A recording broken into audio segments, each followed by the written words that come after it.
कहिलेकाहीँ सफलता के हो अनि जीवनको गन्तव्य के हो, यी कुराहरू थाहा हुन नसक्दा जीवनमा सबैभन्दा ठुलो पीडा मुटुमा बोझ भएर रहिरहन्छ। जुन दिन आफूलाई थाहा हुन्छ कि जुन सफलतामा उत्सव मनाइरहेको जिन्दगी त्यो त केवल एक भ्रम हो। वास्तविक सफलता र वास्तविक खुसी त आफूदेखि कोसौँ टाढा भइसक्यो। अब त्यो फर्केर कहिल्यै आउँदैन, चाहेर पनि समयसँगै विलीन भइसक्यो।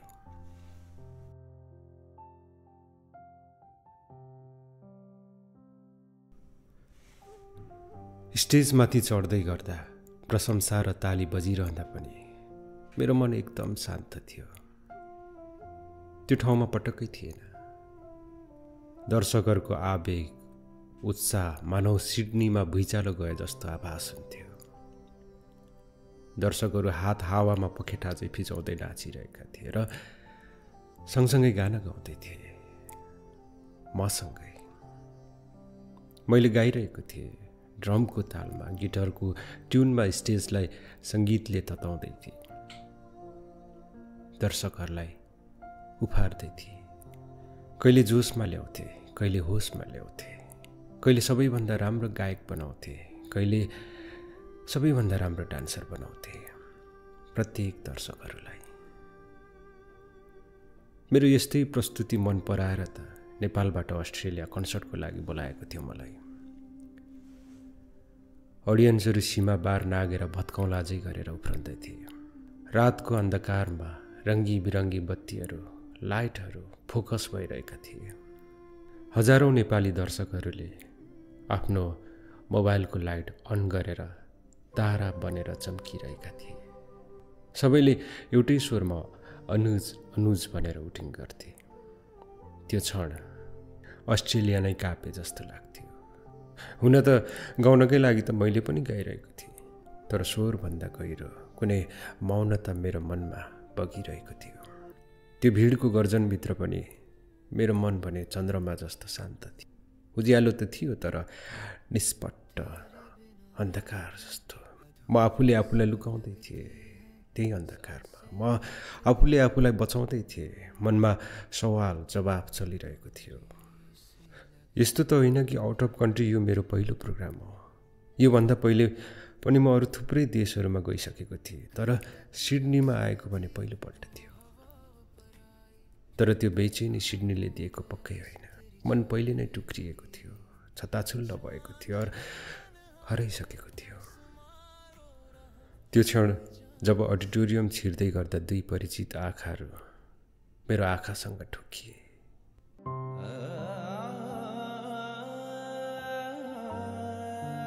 ती आँखाहरू, ती पुराना आँखाहरू वर्षौं अघि मेरो आँखासँग धेरै नजिक भएका आँखाहरू हुन्। मलाई पनि थाहा छैन मेरो आँखाहरू कस्ता छन्, तर ती आँखाहरू मेरो दुःखमा आँसु टिलपिलाउने गर्थे।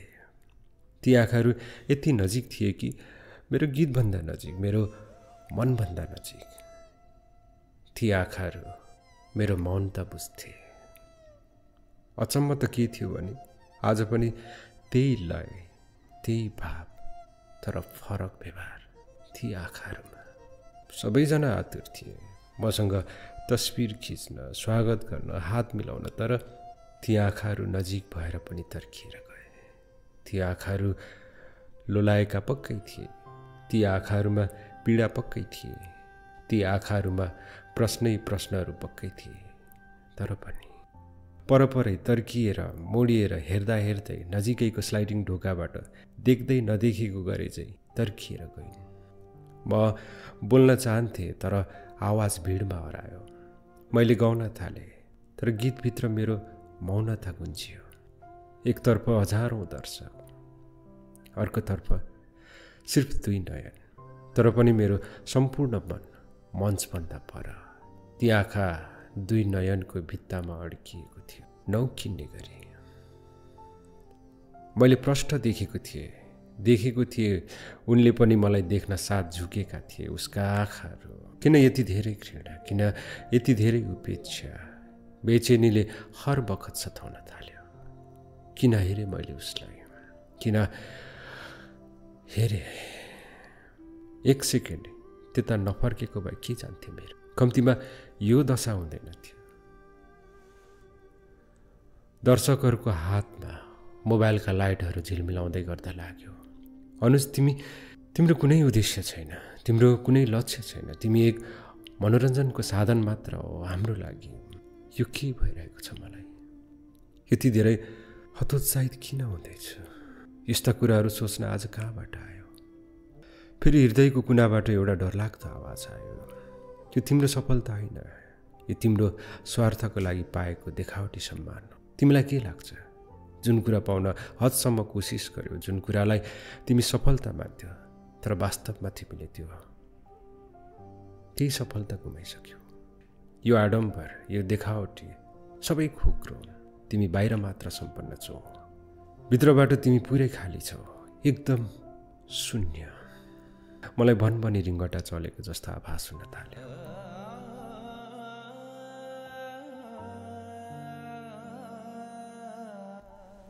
त्यो रात रुममा फर्किए। रक्सीको गन्धले हावा भारी भएको थियो। पंखा हल्का घुमिरहेको थियो। घुमिरहेको पंखाले मेरो कपाललाई हल्का हल्का उडाइरहेको थियो। ती पंखाले मेरो कपालभन्दा पनि मेरो मन मस्तिष्कलाई फनफनी घुमाइरहेको थियो। निसासिएको आभास भयो। सास फेर्न गाह्रो भयो। मैले बाल्कनीको ढोका स्लाइडिङ गरेर बाहिर निस्केँ। पर धेरै टाढा अग्लो टावरमा प्लिक प्लिक रातो बत्ती बलिरहेको थियो। मैले त्यो बलिरहेको बत्तीलाई निकै बेर हेरिरहेँ र एउटा चुरोट सल्काएँ। एक सरको डिपली तानेर फालिदिए धुवाँ आकाशमा हराउनका लागि। धुवाँ एक घुम्ती बादल चाहिँ मेरो विचारसँग मिसियो। घडी हेरेँ, रातको 12 बजेको थियो। चुरोटको धुवाँ फाल्दै म त्यो टावरको बत्ती पिलपिलाइलाई हेरिबसेँ। अचानक एउटा अनुहार मेरो मन मस्तिष्कमा सल्पलाउन थाल्यो। मैले हत्तपत्त मोबाइल तानेर फेसबुक खोलेँ। टाइप गरेँ, अभिना तुम्बापो। एकपछि अर्को तस्बिर, एकपछि अर्को याद जुम गर्दै मानौ ती तस्बिरभित्र कुनै शेष सुगन्ध खोज्दै थिए। छिनमै एउटा मुस्कुराइरहेको अनुहार मोबाइलबाट मलाई हेरिरहेको थियो। मानौ मसँग कुनै प्रश्न सोधिरहेकी थिए। ती आँखाहरूमा आँसु बोकेर ऊ भन्दै थिए, कस्तो लाग्यो अनुज? तिमीले यो सब गरेर के प्राप्त गर्यौ? मलाई हराएर के जित्यो? मैले नजर झुकाएँ। ग्लानीले आँखाभित्र पानी भरियो। अभिनाको अनुहार फेरि हाँस्यो। वाउ, तिमी त ठुलो मान्छे भएछौ। चुरोट पनि खान सिकेछौ। कति धेरै प्रगति। मैले आँखा बन्द गरेँ र मोबाइललाई कुनापट्टि उठाइदिएँ।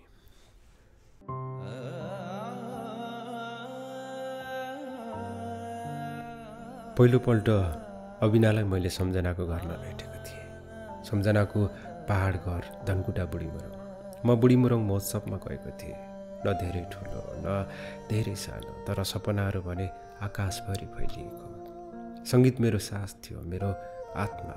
गीतका शब्दहरू मेरो नसाभित्र धड्कन थिए। सम्झना पुरानो क्लासमेट, धरान उच्चमा सँगै पढेको। क्लासमेट भएको फाइदा उठाउँदै मैले नै प्रोग्राममा मलाई बोलाइदिने फोर्स गरेको थिएँ र उनले बोलाइन् पनि। त्यो दिन सम्झनाको घर पुगेर बाइक रोके। सम्झना मुस्कुराउँदै बरन्डामा निस्किन्। माथि आउन आग्रह गरिन् र उनी चिया बनाउन भान्सातिर लागिन्। म सिरानी जस्तै सिडी चढ्दै बाल्कनीमा उक्लेँ। त्यसपछि बीचको प्यासेज हुँदै पछाडिपट्टिको बरन्डामा पर्दा सारेर के निस्केको मात्र थिए। त्यहाँको दृश्यले मेरो आँखा खुल्लाको खुल्लै रह्यो। तल, धेरै तल बगिरहेको तमर नदी फनफनाउँदै झन्झनाउँदै गहिरो तर शान्त।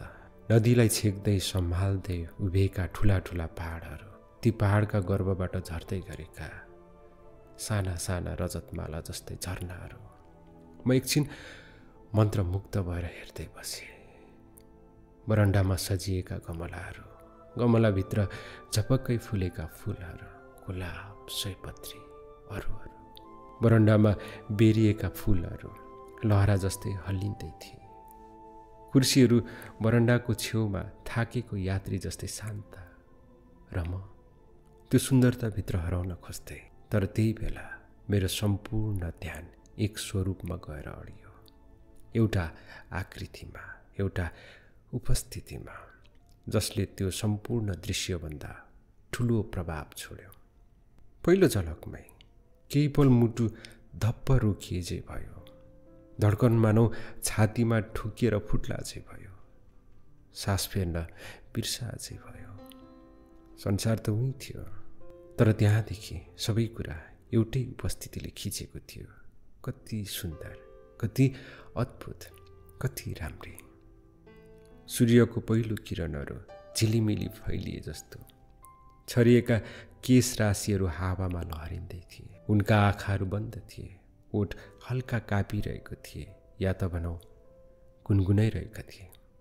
गिटारका तारहरूमा उनका औँलाहरू नाचिरहेका थिए, प्रत्येक स्ट्रिङको स्पर्शसँगै गहिरो साधनामा हराइरहेको।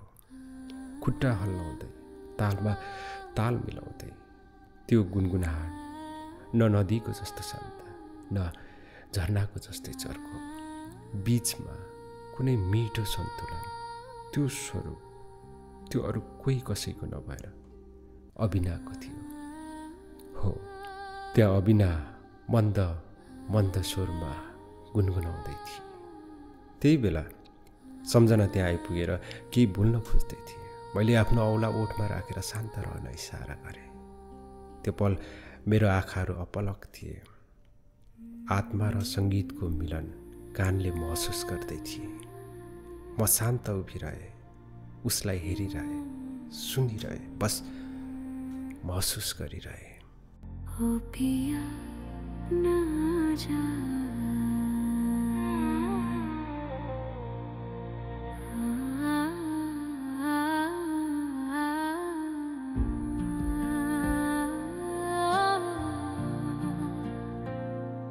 दिल टूटा रे, सांसें भी रोकी,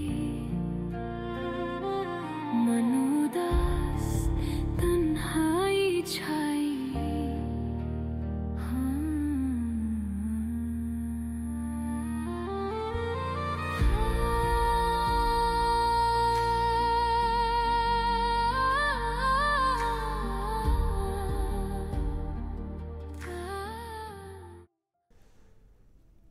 गुनगुनाइसकेपछि जब उसले आँखा खोलिन्, उनी हल्का तर्सिन्। शरमले आफ्नो नजर गिटारमा लुकाएकी थिए। त्यही बेला सम्झनाको आवाज त्यो मौनतामा बड्कियो। उनले हामी बीच चिन्जान गराउँदै भने, अविना, अनुज, अनुज, अविना, ऊ पनि धरानकै हो। मैले हल्का हात उठाएर हाई भन्ने इसारा गरेँ। जवाफमा उनी हल्का मुस्कुराइन्। हाय हाय, हाँस्दा झन् कति राम्री। उनी मुसुक्क हाँसे। अविनाको स्वर र सङ्गीतको धुन सीमा दायराभन्दा बाहिर थियो। अझ उसको स्वरूप कति कञ्चन, कति निर्मल, कति इनोसेन्ट, कति राम्री, कति अस्वाभाविक सरलता। मैले प्रशंसासहित उसले मिठो गाना गाएको कुरा बताएँ, तर बिचैमा सम्झना जान्ने पल्टेर कुरा काटे। यो सम्झना पनि नि बीचमा कुरा काटेर जान्ने पल्टिने बानी कहिल्यै गएन। ऊ भन्दै गई, अविनालाई गुनगुनाउनु त मनपर्छ नि, तर तिमी जस्तो चाहिँ होइन है। ऊ आफ्नै लागि मात्र गाउँछ। मैले कतिपटक सम्झाएँ, ऊ मान्नै मान्दैन। यो मरेकै मान्दैन। म मुस्कुराएँ, तर भित्र कता कता लाग्यो। यस्तो आवाज, यस्तो आत्मा संसारले पनि सुन्नै पर्छ। तर उनले यो कुरा कहिल्यै स्वीकार गरिनन् र उनले कहिले गाइनन् पनि। त्यो दिन हामीले सँगै बितायौँ। राति स्टेजमा गाउँदै गर्दा प्रत्येक पल मैले अविनालाई हेरिरहेँ। जब आँखाहरू ठोकिन्थे, ऊ कपाल कानमा सिउराउँथे र नजर लुकाउँथे। कार्यक्रम सकेपछि उनले भनेकी थिए, कति राम्रो गाउँछौ अनुज तिमी। जिन्दगीमा पहिलो पटक कसैले गरेको तारिफ मलाई एकदमै बहुमूल्य लागेको थियो। Can I have your number? मैले थोरै हिचकिचाउँदै सोधेको थिएँ। उसले हुन्छको भावमा टाउको हल्लाएकी थिए। भोलिपल्ट म अर्को प्रोग्रामको लागि डाँडा बजार लागेँ। सोही दिन सम्झना र अविना धरान फर्किए। म पनि 2 दिनपछि मेरो अर्को डाँडा बजारको प्रोग्राम सकेर धरान फर्किएँ। त्यसपछि हाम्रो कति भेटहरू भए, कति साँझहरू बगरकोटको गीतका धुनहरूसँगै बिते। हामी कति नजिक भयौँ हामीलाई थाहै भएन। मैले कति पटक हाम्रो सङ्गीत ग्रुपमा जोडिन अनुरोध गरेँ, तर उनले कहिल्यै मानिनन्। उनले सधैँ मेरो सङ्गीतको तारिफ गरिरहन्थिन्। त्यो तारिफ शब्दभन्दा गहिरो हुन्थ्यो। हामी समय मिल्नु बित्तिकै सधैँ भेट्थ्यौँ। प्राय म महोत्सवहरूमा गइरहेको थिएँ, कार्यक्रमहरूमा गइरहेको थिएँ र म मिलेको बेला अविनालाई पनि लिएर जान्थेँ। एक दिन तीर्थुमको त्यो बिहान कार्यक्रम सकेर हामी लाली गुराँस हेर्न निस्क्यौँ। पहाडमा फुलेका राताम्य गुराँसहरू जस्तो लाग्थ्यो हामीभित्र पनि केही फुल्दैछ। गीत र सङ्गीतको कुरा गर्दै हिँड्दा हिँड्दै म अचानक उनको हातमा आफ्ना औँलाहरूले हल्का छुवाउँथे। अविना केही बोल्दिनथे। त्यस क्षण मेरो औँलाहरू बीच उनका औँलाहरू कसिएर अड्काउँथे, शब्दभन्दा गहिरो उत्तर बनाएर। घोपाक्याम्पको साँझमा जब आकाश सुनौलो हुँदै थियो, अविनाले अचानक सोधिन्, Anuj, do we love each other? मैले निष्पिक्री जवाब दिएको थिएँ। के यो कुरा भन्नै पर्छ र अविनाको ओठमा चुम्बन गरेको थिएँ। त्यस क्षण मेरो गालामा उनका ताता आँसुहरूले स्पर्श गरेको थियो। क्या यार, आज अविनाका कुराहरू, अविनाका स्पर्शहरू, अविनाका मायाहरू सबै एक एक गरेर मेरो सामु फर्किँदै थियो। उनको सम्झनाले मनभित्रको शान्त तलाउलाई हल्लाइरहेको थियो। मनमा उकुस मुकुस बढ्दै गइरहेको थियो। मैले मोबाइल ताने, लामो सास फेरेँ र फेसबुकको सबैभन्दा माथि देखिएको उनको नाममा फ्रेन्ड रिक्वेस्ट पठाएँ। मायाको अर्थ तब बुझिन्छ जब त्यो माया टुट्छ, जब त्यो माया हराउँछ। हरेक पीडाको एउटै मूल हुन्छ, याद। र त्यो याद रातको गहिरो सन्नाटामा एक्लोपनको हात समाउँदै मुटुलाई निचुरिने गरी समेट्दै आउँछ। भित्रभित्रै साथी चाहिँ, पीडा चाहिँ, छाया चाहिँ। एक साँझ बगरकोटमा गिटार ट्युनिङ गर्दै गर्दा अविनाले त्यत्तिकै सोधेकी थिए, मेरो काँधमा टाउको राखेर मेरो कपाल खेलाउँदै, अनुज, तिमीलाई म किन मनपर्छ?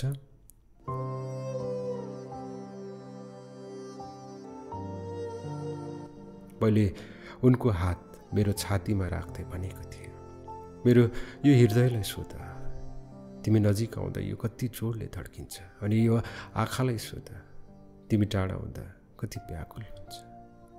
त्यति बेला ऊ शान्त हुन्थिन्, एकोरो भएर धेरै पर हेर्दै आँखामा आँसु टिलपिलाउँथे र बच्चा जस्तै कसिएर मेरो अङ्गालोमा बाँधिन्थे।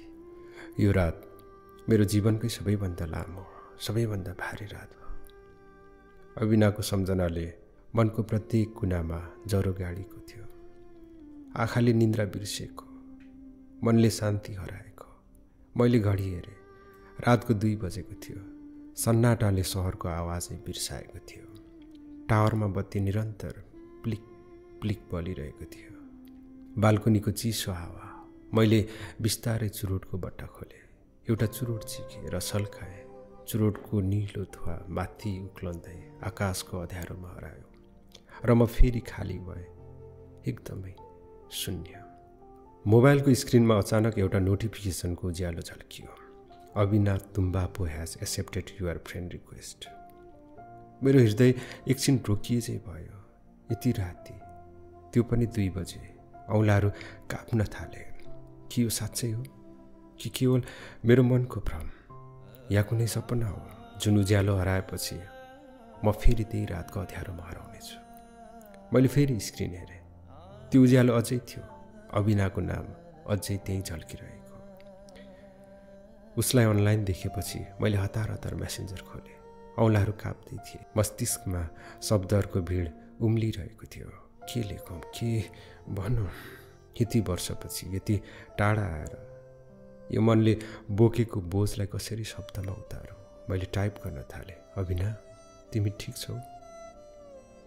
तर सेन्ट थिच्नु अघि नै मेरो मनले मेरो हात समात्यो कि यो प्रश्न गर्ने अधिकार अझ ममा छ।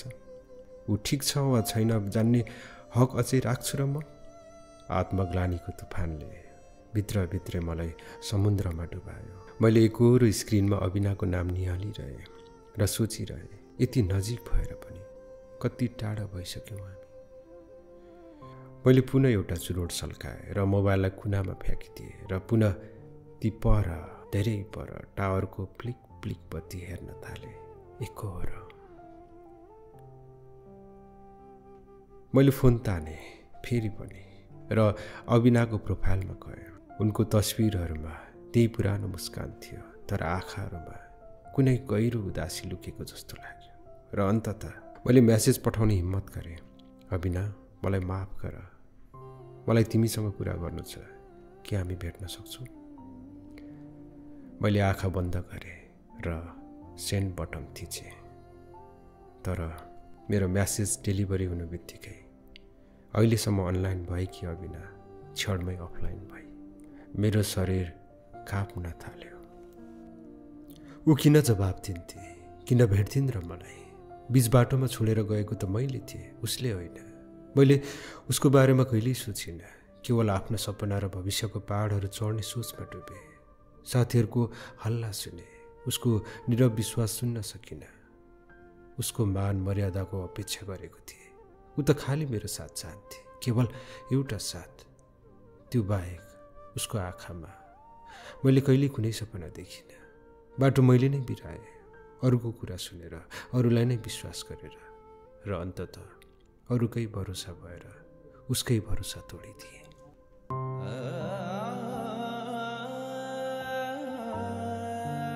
एक दिन मसँगै सङ्गीत सिक्ने साथीले भनेको थियो, तिम्रो रियाज पहिलेको भन्दा धेरै घट्दै गइरहेको छ, तिम्रो ध्यान अरू कतै छ, सङ्गीततर्फ छैन। यो तरिकाले त तिमी र तिम्रो सपना पुरा हुन सक्दैन। तिमीलाई कसैले अल्मलाइरहेको छ र त्यो अल्मलाउने अरू कोही होइन, अविना हो। अविनाले तिमी र तिम्रो सपना दुवैलाई समाप्त पार्दैछ। तिमीले कहिल्यै सोचेको छौ अविना त्यति राम्रो गीत गाउँदा गाउँदै पनि किन गीत गाउन रुचि राख्दिनन्, अगाडि बढ्दिनन्?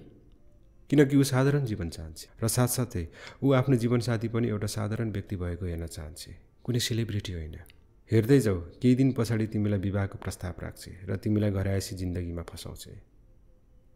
यी शब्दहरूले मेरो मस्तिष्कमा विषको थोपा भरिदिएको थियो। नभन्दै एक दिन अविनाले मलाई आफ्नो घरमा आउन अनुरोध गरिन्। सुन न अनुज, बाबा मम्मीले तिमीलाई भेट्न चाहेको छ। मैले हाम्रो बारेमा सबै कुरा गरिसकेँ। त्यसपछि हामी सधैँ सँगै हुनेछौँ, हामी बिहे गर्नेछौँ, सदा सदाको लागि एक हुनेछौँ, हाम्रो बेग्लै संसार रहनेछ। उनले कति सहज र सरल तरिकाले म प्रति आफ्नो हक जताउँदै यो कुरा भनेकी थिए। मेरो अँगालोमा बाँधिँदै, मलाई चुम्दै, मलाई आफ्नै सम्झिँदै, माया गर्दै। के रे अविना, तिमीले कसलाई सोधेर यो डिसिजन लियो? मैले कड्किएर जवाब दिएको थिएँ, मानौ मैले कुनै अनौठो र भयङ्कर कुरा सुने। यो बिहे गर्ने, तिम्रो फ्यामिलीलाई भेट्ने कुरा कहाँबाट आयो सब? हेर अविना, म आफूलाई बन्धनमा राख्न चाहन्न। मैले यो शब्दहरू बिना सासले एकैपटक भनेको थिएँ। मेरो सपना मेरो लागि सबथोक हो। म पारिवारिक जिम्मेवारीको जन्जालमा फस्न चाहन्न। फेरि यस्तो कुराहरू तिमीले घरमा कसरी गर्ने आँट गर्यो? अलिकति इज्जतको ख्याल गरेनौ? इज्जत? कुन इज्जतको कुरा गरेको अनुज तिमीले?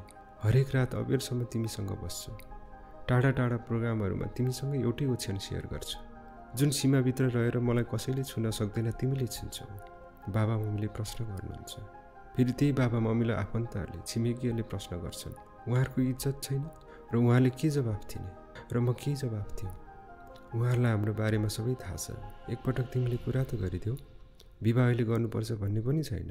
म पनि बुझ्छु तिमीलाई अनुज, बाबा मम्मीले पनि तिमीलाई नभेट्नु, तिमीसँग नहिँड्नु भनेको छैन। मेरो खुसीको लागि उहाँहरूले मलाई कुनै सीमामा राख्नु भएको छैन। यो मेरो लागि होइन, हाम्रो लागि हो।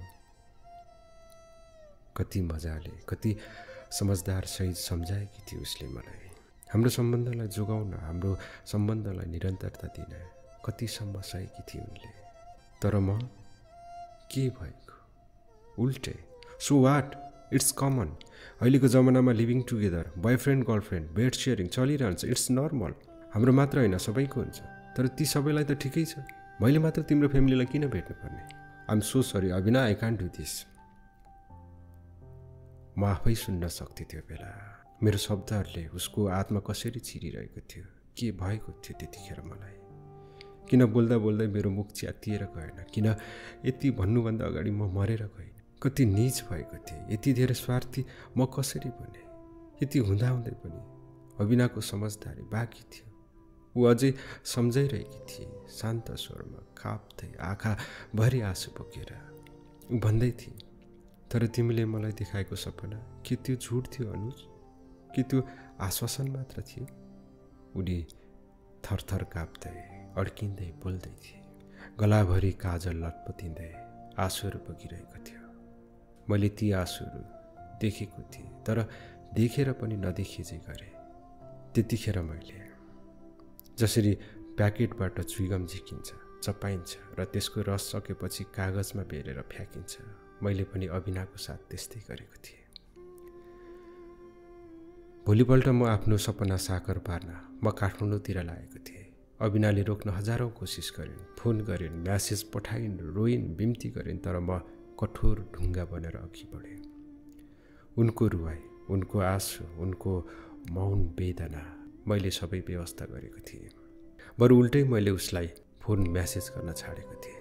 मैले उसलाई सम्पर्कबाट टाढा राखेको थिएँ र सामान्यतः मैले उसलाई ब्लक गरी थिएँ, कहिल्यै सम्पर्कमा नआउने गरी। जिन्दगीको दौडधुपमा मैले धेरै गीतहरू गाएँ। मैले गाउँदा मञ्चहरू काप्थे, दर्शकहरू हर्षले पागल हुन्थे।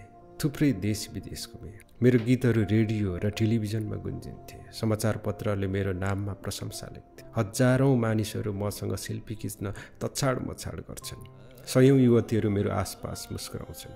राष्ट्रिय र अन्तर्राष्ट्रिय पुरस्कारहरूले मेरो कोठाको भित्ताहरू चमक भरिएको थियो। एक किसिमले मैले आफ्नो सपना साकार पारेको थिएँ। म पूर्ण भएको थिएँ। त्योभन्दा पनि बढी म लोकप्रिय थिएँ। यही त म चाहन्थेँ सधैँ। फेरि सबै कुरा पाएपछि पनि म किन अशान्त थिएँ? किन हरेक रात अज्ञात सम्झनाको मसिना धर्साहरूमा मेरो मन एकाएक छटपटाउँथ्यो? देशकै सबैभन्दा ठुलो राष्ट्रिय पुरस्कार ग्रहण गर्न मञ्चतिर अघि बढ्दै गर्दा किन यी आँखाहरूले ती आँखाहरू खोजी बसे? पुरस्कार ग्रहण गर्दै गर्दा तलको भिडबाट उठेका तालीहरू बीच मेरो मन किन कुनै दुई हातको तालीलाई मात्र खोजी बसे? बधाई दिने हुलमा कति आवाजहरू मिसिएका थिए, तर मेरो कानले किन एउटै आवाज सुन्न खोजी बसे? हजारौँ हातहरू मसँग हात मिलाइरहेको बेला किन मलाई लाग्थ्यो एउटा अमूल्य हात छुटेको छ? कुनै अधुरोपनको आवाज सधैँ किन मेरो कानमा गुन्जी बस्थे? कुन कुरा हराएको थियो? कुन आत्मा अधुरो थियो? मैले पुनः मोबाइल ताने, अभिनाको फोटो निहालेर हेर्न थालेँ। मैले बुझिसकेको थिएँ यो अभिना नै हो जो मेरो सफलताको फन्को भित्र माथिबाट हाँसिरहेकी छिन्, मेरो पुरा भएर पनि अधुरो सपनामाथि। मैले चुरोटको प्याकेट हेरेँ, अन्तिम एउटा बाँकी थियो। मनमनै भने अब यो सकेपछि उपरान्त म कहिल्यै चुरोट पिउने छैन। मैले त्यो अन्तिम चुरोट सल्काएँ। धुवाको पातलो रेखा बिस्तारै हावामा हराउँदै गयो, ठ्याक्कै मेरो आत्माको शून्यता जस्तै। र ठिक त्यही क्षण रातको 3:15 मोबाइलको स्क्रिन उज्यालो भयो। अभिनाको म्यासेज थियो, ओके हार्बर क्याफे, समय बिहान 9 बजे। बाल्कनीमा समुद्रतिरबाट चिसो हावा चलिरहेको थियो। पर टावरमा अझै पनि बत्ती प्लिक प्लिक बलिरहेको थियो। मैले लामो सास फेरेँ। वर्षौँपछि ओठमा खुसीका रेखाहरू तानिए। अधुरै सही, तर यी सत्य थिए। पुनः एकपटक मैले चुरोट डिपली 1 स्टिक तानेर धुवा आकाशमा फुरुरु फालिदिएँ। भोलि नेपाल फर्किन थियो र भोलिकै दिन अभिनालाई भेट्ने अवसर जुरेको थियो। उसको छोटो म्यासेज आँखाभरि नाचिरह्यो, ओके हार्बर क्याफे, बिहान 9 बजे। भोलिपल्ट आयोजक टोलीको एउटा भाइसँग म निस्किएँ, उसकै गाडीमा। क्याफेतिर जाँदै गर्दा भाइले मलाई बताएको थियो अभिनाको बारेमा। दिदी भनेर सम्बोधन गरेर नजिकै बस्ने पनि थाहा पाएँ। मलाई अगाडि बढेर केही सोध्न मन थियो, तर गलत सूचना सम्प्रेषण भए अविनाको मान मर्यादामाथि आँच आउने डरले मैले केही सोधिनँ। बिहान ठ्याक्कै 9 बजे हामी हार्बर क्याफेमा पुग्यौँ। भाइले सानो काम छ, तपाईँ क्याफेमा दिदीसँग बस्दै गर्नु भन्दै अविनासँग भेटाएर गाडी लिएर छड्कियो। अघिसम्म भाइ मेरो साथमा हुँदा केही हदसम्म आँट आएको थियो, तर अब एक्लै हुँदा हिम्मत टुटेको थियो। नजिकै समुद्रका छालहरू किनारसँगै ठोकिरहेका थिए र म भित्रका लहरहरू पनि त्यसै गरी एकअर्कामा जुतिरहेको थिए। क्याफे बाहिर समुद्रतिर फर्केर त्यहाँ सेतो एप्रोन र खैरो ड्रेसमा अविना थिइन्। ओठमा हल्का मुस्कान, तर एकदम सत्य। आँखामा नबुझिने गहिरो शान्त। बिहानको हावाले उसका केसहरू मन्द मन्द उडाइरहेको थियो। म केही क्षण चुपचाप उभिरहेँ, आफ्नै सासहरूको आवाज सुन्दै। सारा संसार शान्त भएको जस्तो लाग्यो। सन्नाटालाई भङ्ग गर्दै मै अगाडि बोले, अविना, तिमी सन्चै छौ? म ठिक छु अनुज, तिम्रो भन। उसको आत्मविश्वास सहितको आवाज र मेरो आँखामा आँखा जुदाएर बोल्ने साहसले मलाई झन् कमजोर बनायो। मैले आँखा तरेर पर समुद्रमाथि बनेको हार्बर ब्रिजतर्फ आँखा घुमाएँ र केही छिन हामी दुवै फेरि शान्त भयौँ। कस्तो छ तिमीलाई अविना? के भन्ने के गर्ने दुविधामा मैले पुनः एकपटक सोही प्रश्न गरेको थिएँ, तर उनले अझै पनि सहज हुँदै भने, म ठिक छु, तिम्रो बताऊ। उसको सामु उभिनु, उसँग कुरा गर्न पटक्कै हिम्मत थिएन। उनको मुहारमा आत्मविश्वास र सङ्कल्पको बलियो रेखाहरू कोरिएको थियो। म उनको नजिकै गएँ। अविना, मैले बिस्तारै भने, मलाई माफ गर, माफ गरिदेऊ। मैले धेरै ठुलो गल्ती गरेँ, मेरो स्वर भक्कानियो। अविनाले एकटकले मलाई हेरिन्। उनको आँखामा अचम्मको भाव झल्किएको थियो। ऊ बिल्कुल सहज थिए। अनुज, उनले शान्त स्वरमा भने, मैले त तिमीलाई धेरै पहिले माफ गरिसकेँ। केही छैन, टेन्सन नलिऊ। बरु म त खुसी छु तिम्रो सफलतामा। तिम्रो सपना पुरा भयो, तिमीलाई यो स्थानमा देख्न पाएँ। उसको आत्मविश्वास सहितको बोली, असहजता बिनाको व्यवहार, बोल्दै जाँदा आँखामा आएको चमकले मलाई झन्झन कमजोर बनाउँदै गएको थियो। के बोल्ने भनेर सोच्दा सोच्दै मैले फेरि भने, अविना, हिजो मैले तिमीलाई देखेपछि मलाई सबै कुरा ज्ञात भयो। पहिले हामीले सँगै बिताएको सबै कुराहरू याद आयो। म साँच्चै नै अधुरो छु तिमी बिना। प्लिज मलाई माफ गरिदेऊ। उनले फेरि निष्फिक्री हुँदै भने, अनुज, मैले तिमीलाई माफ गरिसकेँ धेरै पहिले। उसको बोलीले मलाई झन् चोट पुर्याइरहेको थियो। गिच्याएको आभास भइरहेको थियो। म चाहन्थेँ ऊ मलाई गाली गरोस्, बिलौना गरोस्, चिच्याओस्, मैले गरेको गल्तीप्रति आफ्ना सारा रिस पोखोस्। तिमीले जे गर्यो गलत गर्यो अनुज, तिमी माफीको लायक छैनौ। तिमीलाई साथ दिने, तिमीलाई माया गर्नु मेरो भुल थियो। तिमीलाई आफ्नो सम्झनु मेरो सजाय थियो। तर अविनालाई मेरो उपस्थितिले पनि कुनै प्रभाव पारेको थिएन। उल्टै ऊ मोबाइल झिकेर वर्क सेड्युल हेर्दै थिए। म मुकुसले भरिएको थिएँ। अविना, मैले धेरै गल्ती गरेँ, धेरै ठुलो गल्ती गरेँ। म तिमीलाई अझै माया गर्छु भनेर भन्न चाहेको थिएँ, तर भन्ने हिम्मत नै आएन र भने, म तिमीबाट अझै माफ चाहन्छु। मैले अविनाको हात समाउन खोजेँ, तर उनी त्यहाँबाट सरिन् र गहिरो सास फेरिन्। इट्स ओके अनुज, मेरो ड्युटी टाइम भयो, म जान्छु, टेक केयर।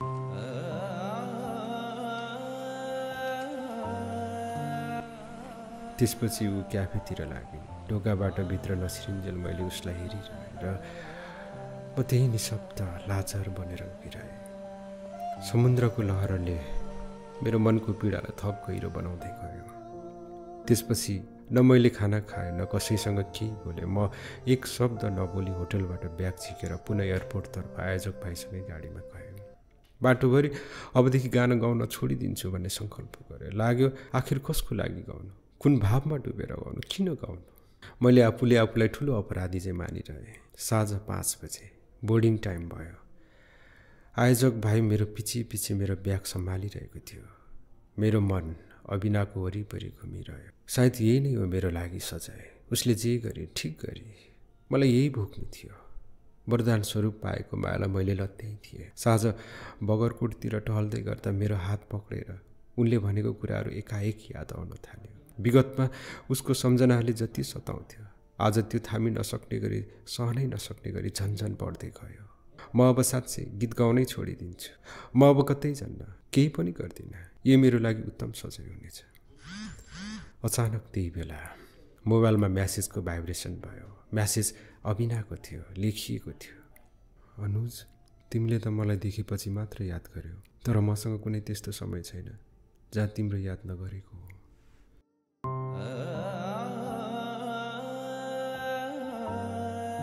यो पढ्न साथ स्टाफले चेक गर्दै गरेको पासपोर्ट मैले हातमा लिएँ। सरासर बाहिर निस्केँ। मेरो पछि पछि भाइ पनि आयो। मैले उसलाई रिक्वेस्ट गरेँ मलाई सिधै अविनाको रुममा लिएर जाऊ। भाइले सम्झाउँदै थियो मलाई, आज फ्लाइट भएन भने तपाईँको इलिगल बन्ने सम्भावना हुन्छ, फेरि अस्ट्रेलिया इन्ट्री मिल्दैन। मैले लामो सास तानेर भने ठिक छ, तिमी बस, मलाई अविनाको रुममा पुर्याऊ।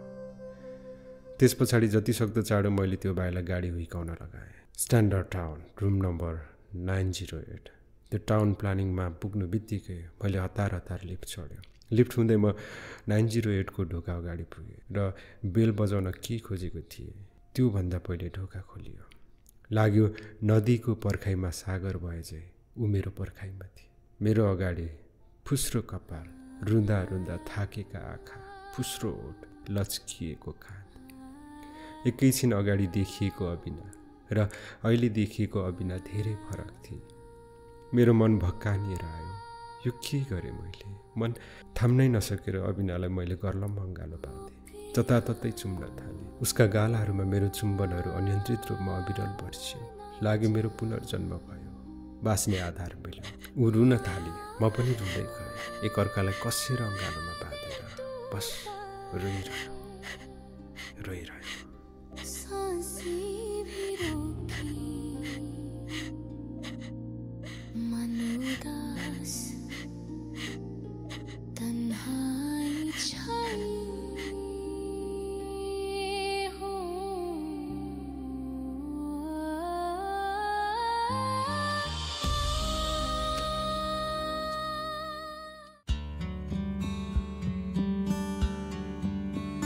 नमस्ते, म दिपेन्द्र। आजको कथा तपाईँहरूलाई कस्तो लाग्यो? यदि तपाईँहरूसँग पनि यस्तै कथा छ भने डिस्क्रिप्सन बक्समा भएको मेलमा इमेल गरिदिनु होला। र यदि आजको कथा यहाँलाई मन पर्यो भने लाइक गरिदिनु होला, कमेन्ट गरिदिनु होला र सबैभन्दा धेरै चाहिँ सब्सक्राइब गरेर माया गरिदिनु होला। आगामी दिनहरूमा पनि म यस्तै खालको कथाहरू लिएर आउने कोसिस गर्नेछु। त्यतिखेरसम्म तपाईँहरू सुख रहनुहोस्, खुसी रहनुहोस्, समृद्धि रहनुहोस् भन्दै बिदा हुन चाहन्छु। हस्त, धन्यवाद, नमस्कार।